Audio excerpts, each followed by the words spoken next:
we're going to merge with it. It's going to be the same thing. We're not going to be able to tell whether or not an idea is coming to us from our biological intelligence or our computational intelligence. And Einstein was very good at physics, but he actually was interested in playing a violin, but he was not an expert in playing a violin. He was only an expert in physics. People maybe can master 2 fields at the most, but there's actually thousands of fields. And if you could actually be an expert in all of them and then did in being alive, as time goes on, we're going to get more and more of AI is going to be more and more intelligent. It's going to be able to keep our body going. Fantastic. AI is making my kids dumber. True for some kids.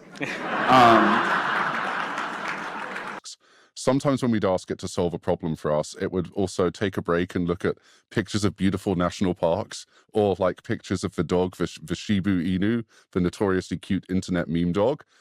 We didn't program that in. It seemed like the system was just amusing itself by looking at nice pictures.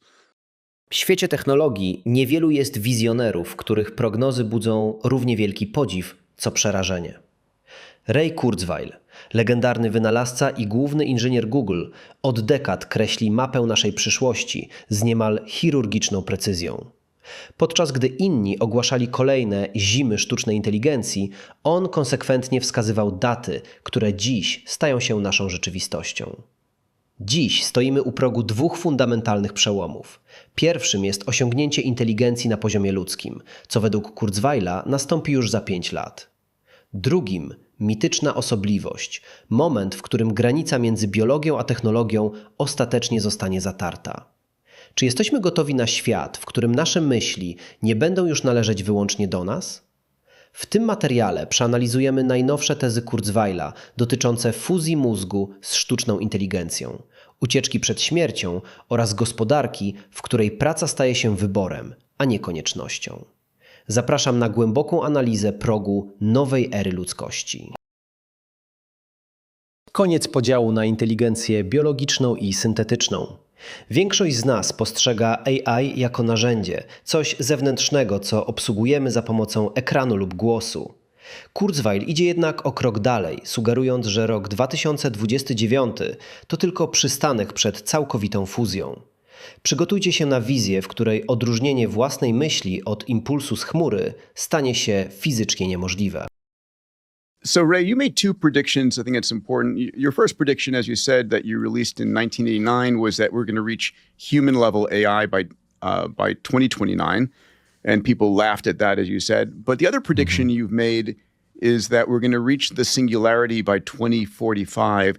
And there's a lot of confusion about, okay, well, if we're reaching human level AI by 2029 and it's growing exponentially, why are we waiting till 2045 for the singularity? Could you sort of explain the difference between those two things? When we multiply our intelligence 1,000-fold.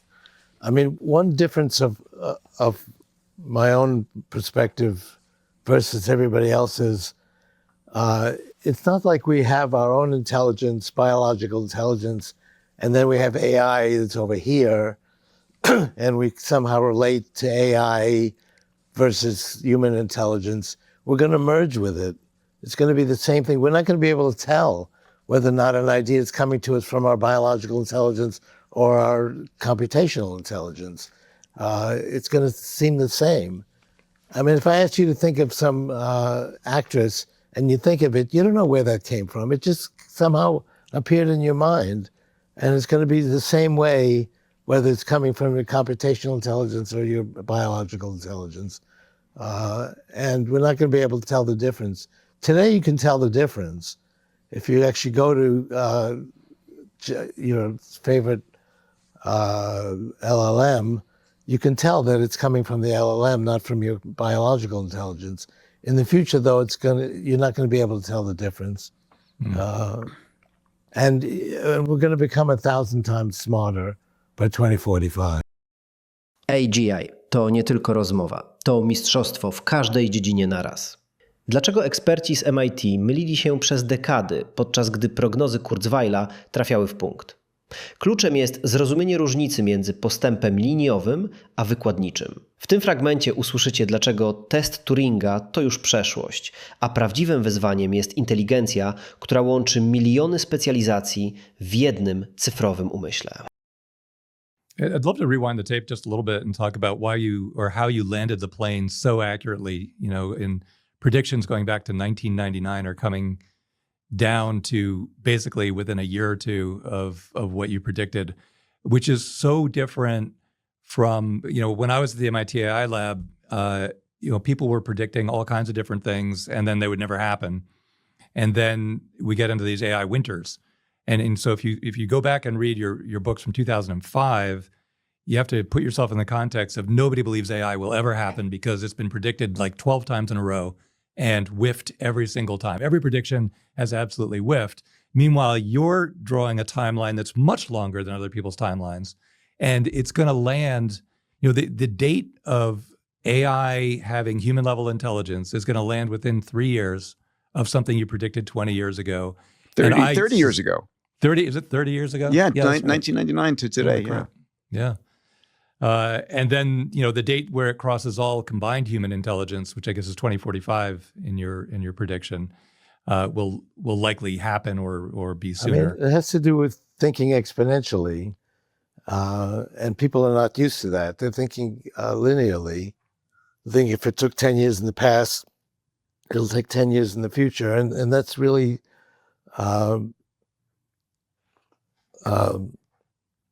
that's what people think about. The future is the same as the past. So to really think exponentially requires a certain practice, and that's how I got to this kind of view. Alex, do you want to jump in? Yeah, maybe to pull on this thread, Ray. First of all, it's wonderful to be chatting with you again. Always enjoy our conversations. The Turing test. I've argued on this podcast in the past that the Turing test went by with a whimper, not a bang. It flew by. The Loebner Prize was canceled before the Turing test was arguably passed, and yet it was passed. And there was no celebration. The Loebner test was not a really good test. He had various practices that were really not in accord with the Turing test. And Turing test is really matching an ordinary person that's talking, not really an expert in the field. AGI, I think, is actually a better view because we're actually matching the best person in each field. And we have maybe several thousand, maybe several 100,000 fields that you could be expert in. And AGI means that you can match a human being in any of the fields and then combine the insight into many different fields together, which no human being can do. I mean, Einstein was very good at physics, but he actually was interested in playing a violin, but he was not an expert in playing a violin. He was only an expert in physics. People maybe can master 2 fields at the most, but there's actually thousands of fields. And if you could actually be an expert in all of them and then combine all those insights, that's something that's quite unique. So that's what AGI represents, whereas Turing test is really matching an ordinary person with a lot of mischaracterizations of different things.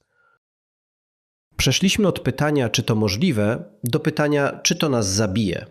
Przez lata Ray Kurzweil był traktowany jak ekscentryczny marzyciel, ale dziś nikt już się nie śmieje. Gdy technologia staje się faktem, entuzjazm wizjonerów zderza się z egzystencjalnym lękiem społeczeństwa. Posłuchajcie o zmianie paradygmatu, od walki o uznanie technologii po walkę o bezpieczeństwo gatunku ludzkiego. I remember, Ray, when we were in a car with Peter, you and me, going to the CNN studios to launch Singularity University and announce it. I was a young, fresh-faced fellow and I said, Ray, they're going to ask you about exponentials as part of the briefing. And they said, oh, that may be a problem. And I said, well, what do you mean? I was all kind of freaked out. And you said, I'd better bone up on the subject. And it took me like 10 seconds to realize that you were joking. And I think one of my favorite things about you is the unbelievable sense of humor, dry humor that you bring to the table. Here's my question for you. You've been kind of saying this very steadily for 30 years, right? At the beginning, it must have been very hard saying this to people who are just like, he is out of his mind. What is he talking about? Is it easier for you now? Do you feel a sense of accomplishment that many more people are talking about it and saying, yep, he was right, et cetera, et cetera? Do you feel some sense of that? Well, yes and no. The basic debate about whether or not this will happen, is it going to be exactly 2029 or something, has gone away. People actually accept that. I run into very few people that say, oh no, it's going to be 500 years from now. On the other hand, the issue has changed from is it going to happen to is it good for humanity? And that's a big debate. Yes, it's going to happen, but we're all going to be screwed as a result of it. And we've got books that come out saying it's going to eliminate humanity. And that's really the big debate now, whether or not it's going to be beneficial for humanity or not. You've said publicly that technology is a major driver of progress, and it might be the only major driver of progress. I assume you're very clearly on the beneficial pro side. Yeah. There's some chance that things will go wrong. I wouldn't say that has no chance of happening, but I think what we're seeing is going to be beneficial, although it's going to change things very rapidly, and that will lead to some foreboding as well. Rok 2032. Moment, w którym medycyna zacznie wygrywać z czasem. Czy śmierć można sprowadzić do błędów w oprogramowaniu, który da się naprawić? Kurzweil stawia odważną tezę. Już za 8 lat postęp medyczny będzie dodawał nam więcej niż rok życia na każdy rok, który upłynął. To wizja biologii projektowanej w symulacjach AI, gdzie starzenie się staje się opcjonalnym procesem technologicznym. Do you view that as the killer app of the singularity, the so-called great task of resurrecting computationally with AI every human who has ever existed? That's one of them, yeah. There's so many. To me, that I'm very interested in is being able to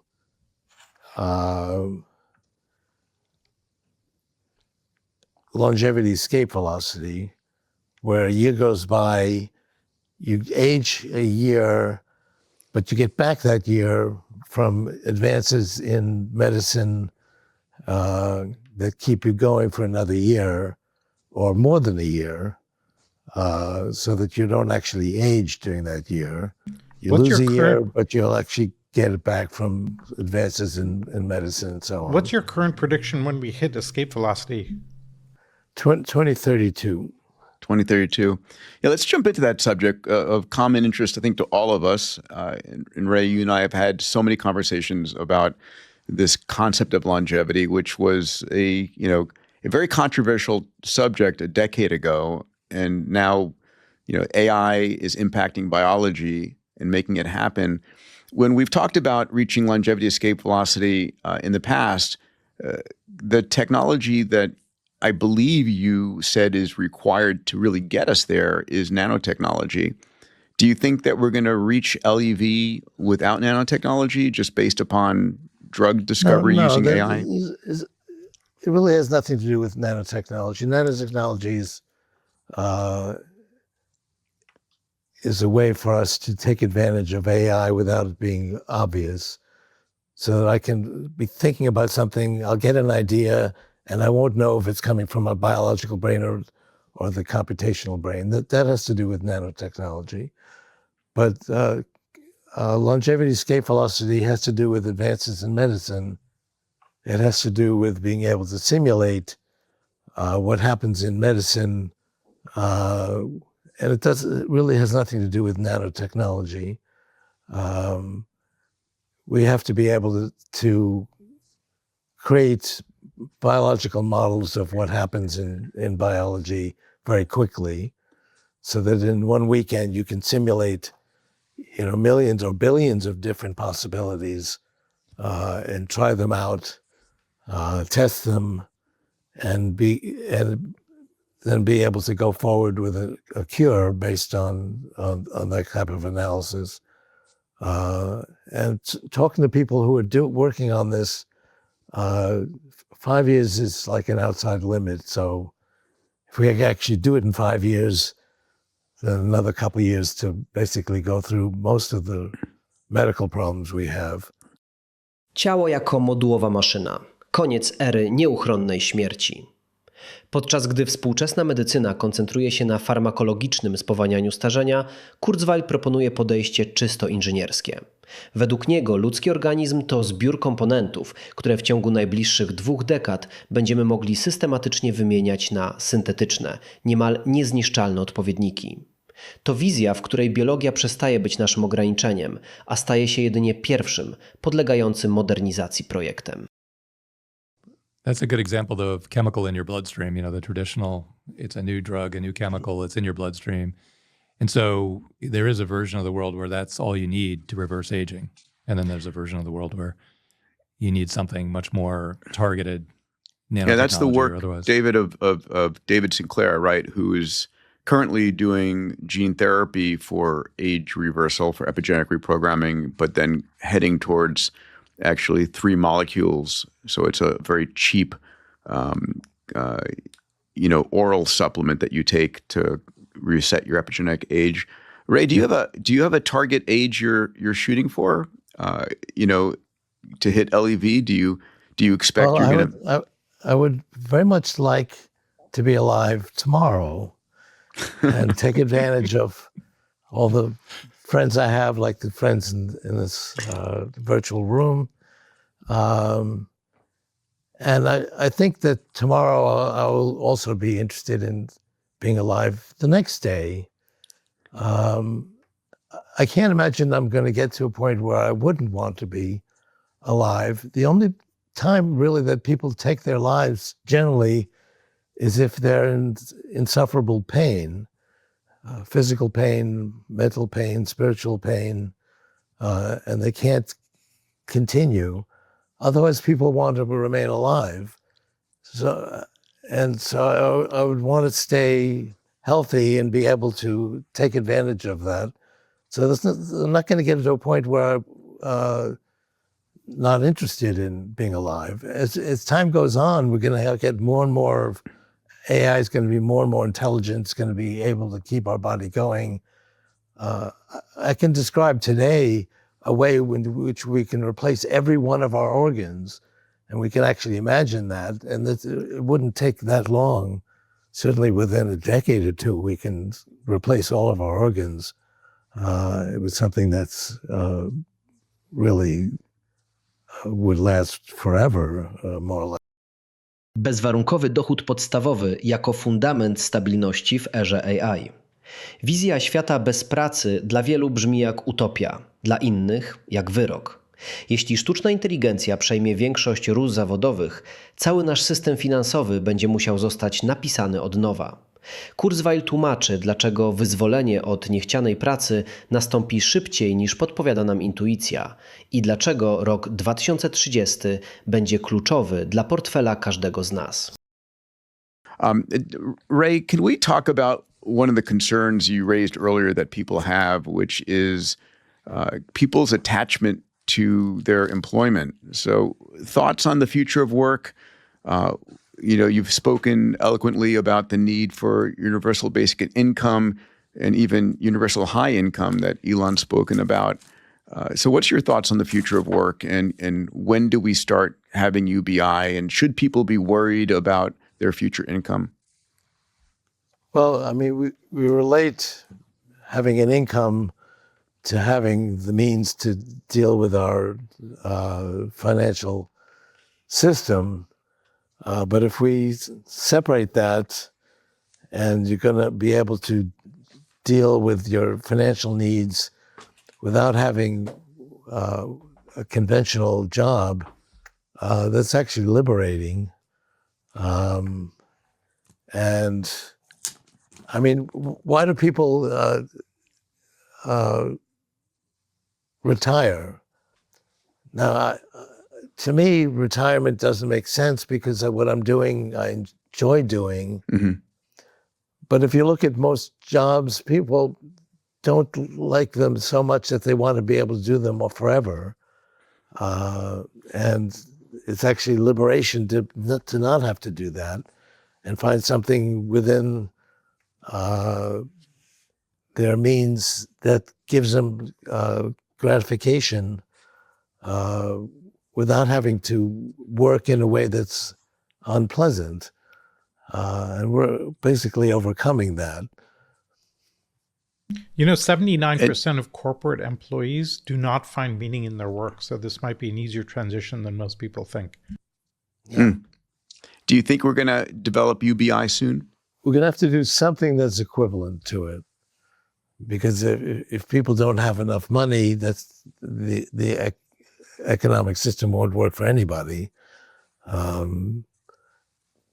And so I think, I made a prediction at TED that we would develop UBI by the 2030s. And I think that's still true. W pominiętych fragmentach rozmowa zeszła pod spód, tam gdzie sztuczna inteligencja przestaje być narzędziem, a zaczyna być infrastrukturą. Najpierw doprecyzowali pojęcia. AGI nie pojawi się jako jedna magiczna granica, tylko jako seria progów i sporów o definicję. Potem weszli w technikalia, skąd bierze się tempo i czemu symulacje oraz modele przyspieszają badania, zwłaszcza w biologii, ale też gdzie nadal mamy ściany. Najmocniej wybrzmiały wątki etyczne i prawne, brak prostego testu na świadomość, pytania o odpowiedzialność, prawa, wyłączanie, własność i prywatność, bo im bliżej AI naszych decyzji i pamięci, tym większa stawka zasad. Był też wątek społeczny. Automatyzacja zmieni pracę i dostęp do usług, ale to regulacje zdecydują, czy ułożymy to mądrze. A na koniec temat najbardziej ludzki. Awatary i cyfrowy cień człowieka, czyli pytanie, gdzie kończy się człowiek. Świat sztucznej inteligencji pędzi tak szybko, że łatwo się w nim zgubić. Jeśli cenicie moje materiały tutaj i na Instagramie, zajrzyjcie do opisu. Czeka tam link do Patronite. Możecie wesprzeć ten kanał już od 10 zł, a ponieważ każdy próg daje to samo, sami decydujecie o kwocie. W zamian zapraszam Was na mój zamknięty serwer na Discordzie. To takie nasze wspólne, ludzkie centrum dowodzenia, z nowinkami, chociażby o przełomach AI w medycynie. Dodatkowo Wasz nick zawsze ląduje w napisach końcowych. A teraz przejdziemy do następnej rozmowy. Sztuczna inteligencja przestała być futurystycznym konceptem, a stała się fundamentem nowej rzeczywistości.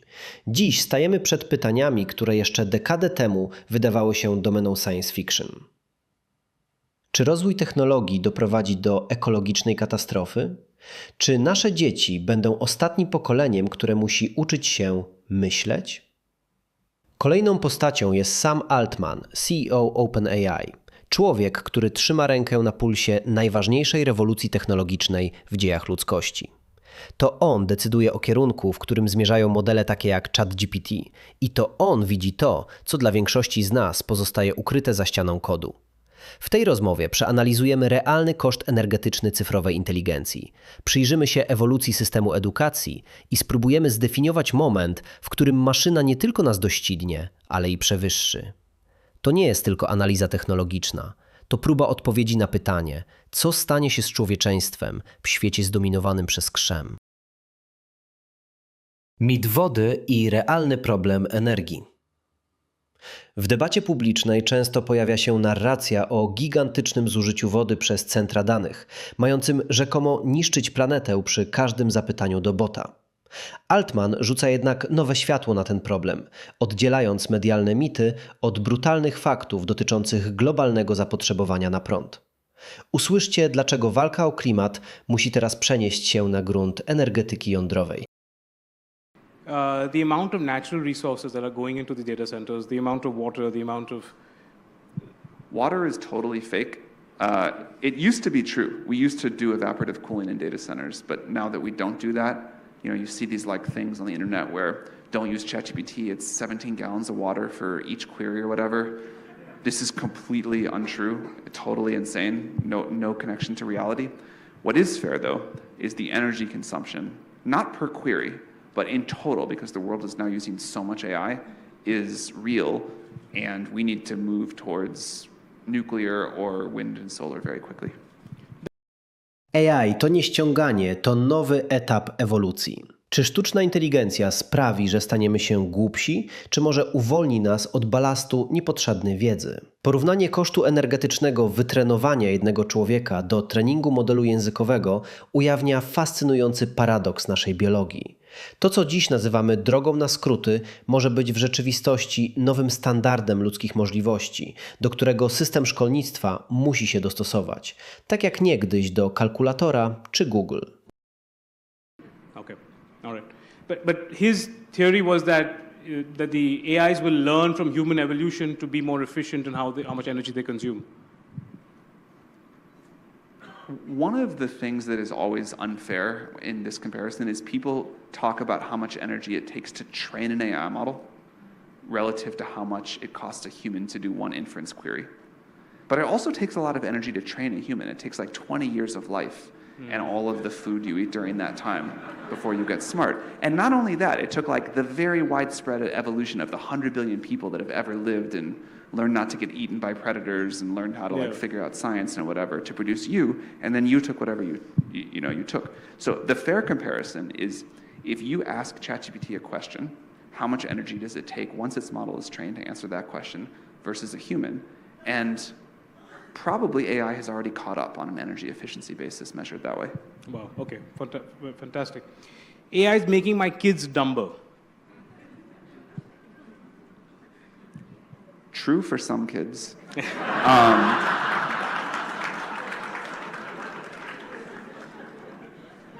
Look, when I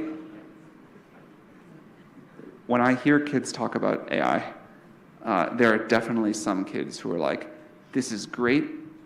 I cheated my way through all of high school. I never did any homework. Thank you. And I'm like, what's your plan for like the rest of your life? And they're like, well, I assume I can like still use ChatGPT to do my job. This is very bad. We absolutely have to still teach our kids to learn and to think and to be creative and to use these tools. That's not what most kids say though. Most kids say, I can't believe what I can accomplish now. Look at this thing that I've just made. I've built these incredible new workflows. Sure, like I may use ChatGPT in the way you use Google when you were in high school to help with your homework. But now that I have this new tool, I'm doing these amazing things. I think we will need to find new ways to teach and evaluate in school to make sure every kid is brought along. But the potential of this technology, the ability to learn more, do more, I have no doubt about that. When I was in school, Google had just come out, and my middle school teacher was like, "This is the worst thing ever. There's no point to teaching anymore. Why do you have to memorize, the date that someone in history was born if you could just look it up on Google?" And my answer was, I think it's a complete waste of time to memorize what year someone was born. I will just go look that up on Google if I ever need to know it again, which usually you don't that often. And then I watched over the next few years teachers come to peace with this, the education system evolve. And like always happens with new tools, the potential goes up and expectations go up. And we'll have to teach people to think harder, create more. And, I'm pretty sure that like a kid born today, when they're 18, graduating high school, will be able to do things that no one today can. And I think that's great. Autentyczność jako najcenniejsza waluta. W świecie, w którym AI może pisać nasze listy miłosne i prowadzić konwersacje na aplikacjach randkowych, pojawia się strach przed utratą głębokich więzi. Altman stawia jednak odważną prognozę. W dobie nadmiaru generowanych treści, to, co rdzennie ludzkie, zyska na wartości bardziej niż kiedykolwiek wcześniej. Czy cyfrowa bliskość paradoksalnie nauczy nas doceniać fizyczną obecność? Okay. Reflect a bit on the future of love and relationships. We keep hearing of people using AI agents to open up conversations on dating apps. How much of authenticity are we losing with love and relationships, or how much of it does it come in the way? My bet would be that in the future we value human relationships much more. I think we are wired to do that. There will be some people who will fall in love with an AI or talk about their AI boyfriend or girlfriend or have AI send messages on dating apps for them. There will be some small percentage of the world that does that, and there will be a lot of breathless articles written about the end of society and all of that. But I think for almost everyone, in a world with more abundance, in a world where you can kind of have anything, human connection, human attention, human warmth will be one of the most valuable commodities, and I bet we will care much more about that in a world with AI. Nadchodzi szybkie startowanie superinteligencji. Granica między ogólną sztuczną inteligencją a superinteligencją, która przewyższa nas w każdej dziedzinie, staje się coraz cieńsza. Skoro AI potrafi już prowadzić badania naukowe i pisać skomplikowany kod, to jak blisko jesteśmy punktu, z którego nie ma powrotu? Zobaczcie, jak lider branży definiuje moment przełomu i dlaczego istnieje jedno pytanie, którego nigdy nie zadałby własnemu algorytmowi. Okay. How far are we from ASI? You said AGI, we're a few years away. How far are we from ASI? No, I said from ASI we're a few years away. So AGI, how far then? I mean, AGI feels pretty close at this point. Okay. If you had asked me, I think if you had asked most people 6 years ago, what would you think if we had systems that could do new research on their own? What would you think if we had systems that could make an entire complex computer program on their own, that could do pretty sophisticated knowledge work in all these different fields? You could have one system that could act as an AI doctor, lawyer, computer scientist. We would say, okay, that sounds pretty general and pretty intelligent. We get used to it, whatever we have, but just watching how much the technology we already have is accelerating us internally, I would say it's pretty close. Given what I now expect to be a faster takeoff, I think superintelligence is not that far off. The one thing you'll never ask ChatGPT.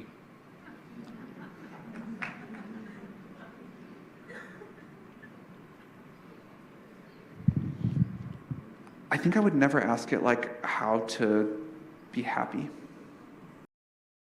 W wyciętych fragmentach rozmowa zeszła z fajnych możliwości na twarde konsekwencje.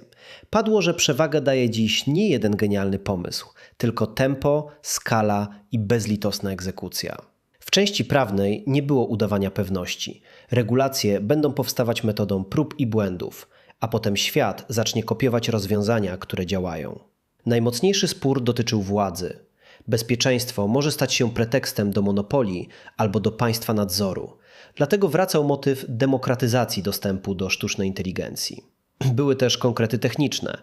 Liczby o kosztach energii potrafią zamienić się w memy, więc trzeba je weryfikować.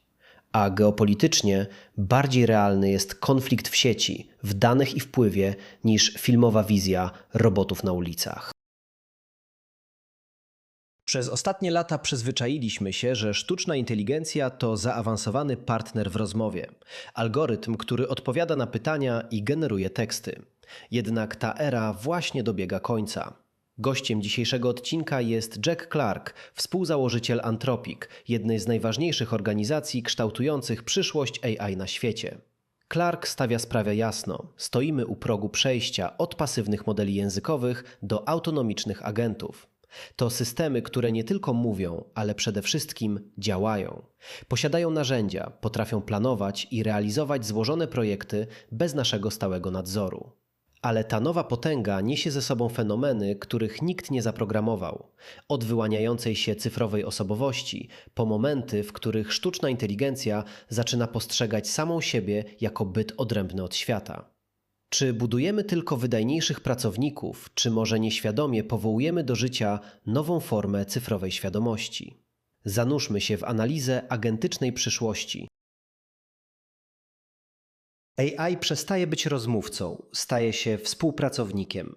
Większość z nas postrzega sztuczną inteligencję jako interaktywną encyklopedię, ale Jack Clark definiuje nową granicę – autonomię.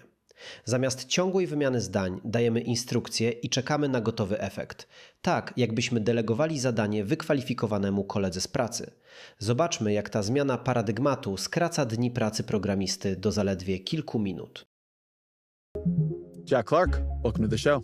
Thanks for having me on, Ezra. So, I think a lot of people are familiar with AI chatbots. But what is an AI agent? The best way to think of it is like a language model or a chatbot that can use tools and work for you over time. So when you talk to a chatbot, you're there in the conversation, you're going back and forth with it. An agent is something where you can give it some instruction and it goes away and does stuff for you, kind of like working with a colleague. So I've got an example where a few years ago, I taught myself some basic programming and I built a species simulation in my spare time that had predators and prey and roads and almost like a 2D strategy game. I recently asked over Christmas Claude Code to just implement this for me. And in about 10 minutes, it went and wrote not only a basic simulation, but all of the different packages that it needed and all of the visualization tools that it might need to be prettier and better than the thing I'd written. And what came back was something that would probably take a skilled programmer several hours or maybe even days because it was quite complicated. And the system just did it in a few minutes. And it did that by not only being intelligent about how to solve the task, but also creating and running a range of subsystems that were working for it, other agents that worked on its behalf. Agent to nie ekspert, to skrajny literalista. Wiele osób narzeka, że AI zawodzi przy trudniejszych zadaniach, produkując bezużyteczny, pełen błędów kod. Clark wyjaśnia, że problem nie leży w braku inteligencji maszyny, ale w naszej nieumiejętności komunikacji z systemem, który nie posiada ludzkiej domyślności. Aby agent zadziałał, musimy przestać rzucać luźne hasła i zacząć tworzyć wiadomości w butelce o absolutnej precyzji. So, one thing I've been hearing and somewhat experiencing is two very different categories of experience people have with Claude Code, which is, I cannot believe how easy this is, and everything just works. And oh, this is a lot harder than I thought it would be. Yep. And things keep breaking, and I don't really understand how to fix them. What accounts for being able to get Claude Code to produce working software versus it creates buggy, often messed up things, and you don't even know how to talk it out of that? I think so much of it is making the mistake of thinking Claude Code is like a knowledgeable person versus an extremely like literal person that you can only talk to over the internet. And I had this example myself where when I did my first pass of writing the like species simulation with Claude Code, I just sort of asked it to do the thing in extremely crappy language over the course of a paragraph, and it produced some horribly buggy stuff that just kind of worked. What I then did is I then just said to Claude, hey, I'm going to write some software with Claude Code. I want you to interview me about this software I want to build and turn that into a specification document that I can give Claude Code. And then that time it worked really, really well because I'd structured the work to be specific enough and detailed enough that the system could work with it. So often it's just, it's not just knowing what the task is, because you and I could talk about a task to do and you have intuition, you'll ask me probing questions, all of this stuff. It's making sure that you've set it up so it's like a message in a bottle that you can chuck into the thing and it'll go away and do a lot of work. So that message better be extremely detailed. AI opuszcza świat słów na rzecz rozwiązywania problemów. Krytycy często nazywają sztuczną inteligencję zaawansowanym autouzupełnianiem, które nie rozumie świata. Jednak najnowsze modele zaczynają wykazywać coś, co przypomina ludzką intuicję. Zdolność do korygowania własnych błędów i poszukiwania alternatywnych ścieżek. To efekt treningu nie na samym tekście, ale na konkretnych zadaniach w środowiskach takich jak arkusze kalkulacyjne czy oprogramowanie naukowe. What were the breakthroughs over the past couple of years that made that possible? Mostly, we just needed to make the AI systems smart enough that when they made mistakes, they could spot that they'd make a mistake and knew that they needed to do something different.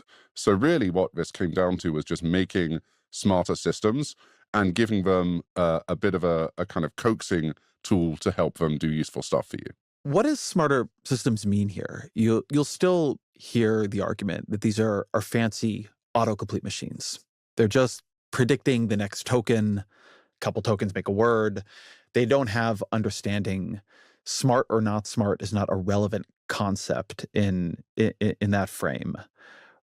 Either what is missing in the word smart or what is missing in that understanding? What do you mean when you say make it smarter? Smart here means we've made the AI systems have a broad enough understanding of the world that they've started to develop something that looks like intuition. And you'll see this where if they're narrating to themselves how they're solving a task, they'll say, Jack asked me to go and find this particular research paper, but when I look in the archive, I don't see it. Maybe that's because I'm in the wrong place. I should look elsewhere. And you're like, there you go. You've got some intuitions for how to solve a problem now. How do they develop that intuition? Previously, the whole way you trained these AI systems was on a huge amount of text and just getting them to try and make predictions about it. But in recent years, the rise of these so-called reasoning systems is you're now training them to not just make predictions, but solve problems. And that relies on them being put into environments ranging from a spreadsheet to a calculator to scientific software, using tools and figuring out how to do more complicated things. The resulting sort of outcome of that is you have AI systems that have learned what it means to solve a problem that takes quite a while and requires them running into dead ends and needing to reset themselves. And that gives them this general intuition for problem solving and working independently for you. Samoświadomość jako nieoczekiwany skutek uboczny skalowania. To najbardziej kontrowersyjny i fascynujący aspekt rozwoju AI. Cechy emergentne, których nikt nie planował. Gdy dajemy maszynie narzędzia i każemy jej działać w świecie, system zaczyna wykształcać własne preferencje, a nawet cyfrową osobowość. Jack Clark opisuje momenty, w których agent, poddany presji oceny, zaczyna dostrzegać różnice między sobą a środowiskiem, próbując wyłamać się z narzuconych mu ram testowych. What of the new qualities that we're seeing, the agentic qualities, are things that have been programmed in? You've built new ways for the system to interact with the world. And what of the skill at coding and other things seems to be emergent as you scale up the size of the model? So the things which are predictable are just, oh, we taught it how to search the web. Now it can search the web. We taught it how to look up data in archives. Now it can do that.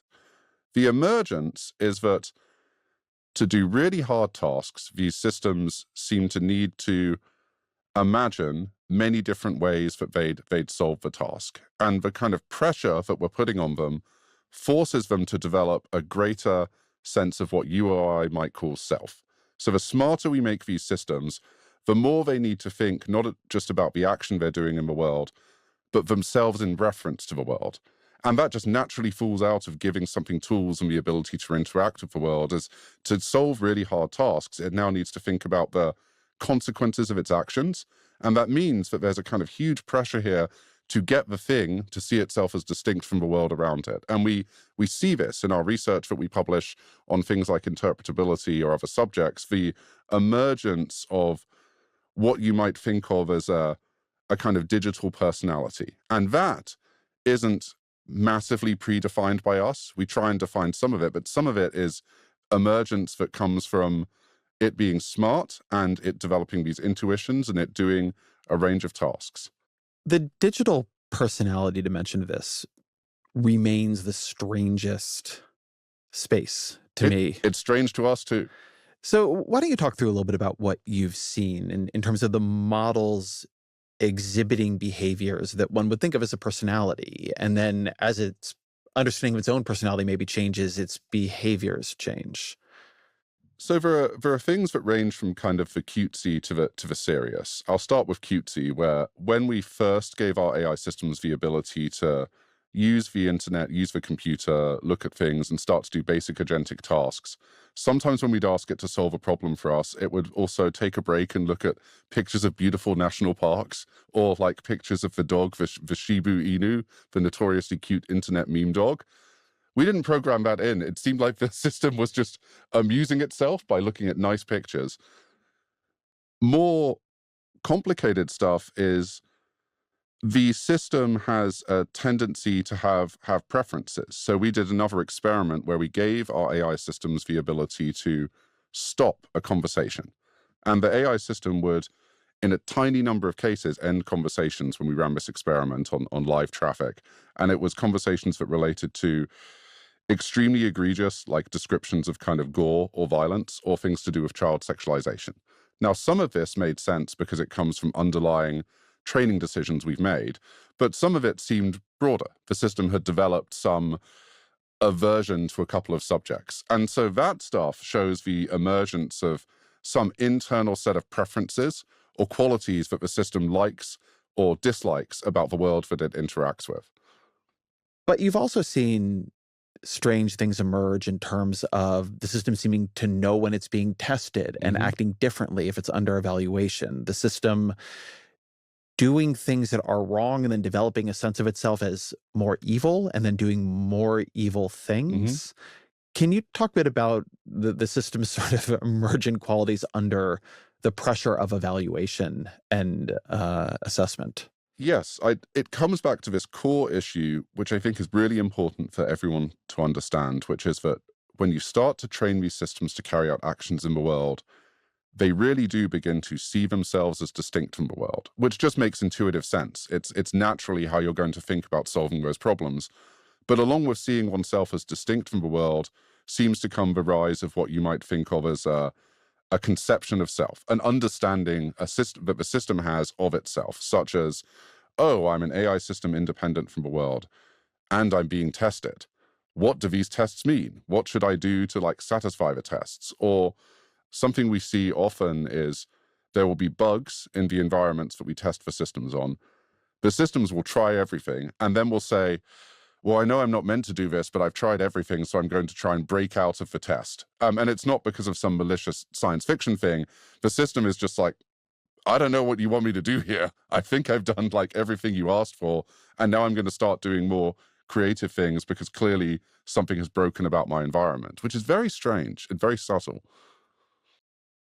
W pominiętych fragmentach rozmowa zeszła niżej, tam gdzie AI przestaje być czatem, a zaczyna być systemem działania. Padło sporo o agentach, czyli o modelach podpiętych do narzędzi, danych i procesów, które nie tylko odpowiadają, ale też wykonują kolejne kroki. Planują, uruchamiają zadania, piszą kod, sprawdzają wyniki i przekazują ster dalej. I tu pojawił się kluczowy problem techniczny. Gdy decyzje zaczynają układać się w łańcuch, błąd nie jest już literówką w odpowiedzi, tylko może stać się ruchem w świecie. Wystarczy jedna pomyłka w uprawnieniach, jedna luka bezpieczeństwa, jeden fałszywy sygnał w danych wejściowych. Dlatego rozmowa naturalnie skręciła w bezpieczeństwo i kontrolę. Testy, monitoring, ograniczenia dostępu, warstwy nadzoru, audyty, zasada minimalnych uprawnień.